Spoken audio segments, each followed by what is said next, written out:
very angry and very large man. "What the hell do you think you're doing selling something like this?" the man shouted as he held up Destro's book. "You some kind of quirkist? You part of the MLA? And no. I don't agree with anything in that book, I'm just selling the book because it's a piece of history." The owner defended himself. "Just by selling this garbage, you're prompting them. What would happen if some kid read this and got influenced?" The man growled. "Sir, with all due respect, what kind of child would buy a book like this ack?" Suddenly the man got thrown across his store, slamming into a shelf. Before the altercation could go any further, the police came in and arrested the man, taking him away while the public watched and recorded.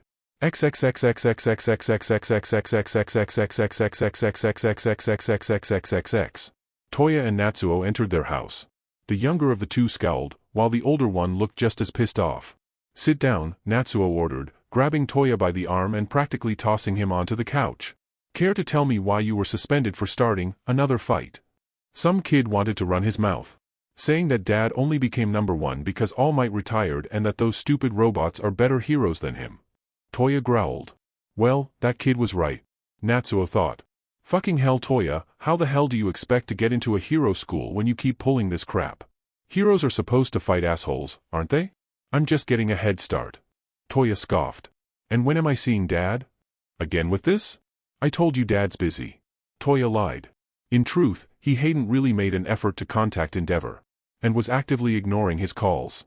Why do you want to see him so bad anyway?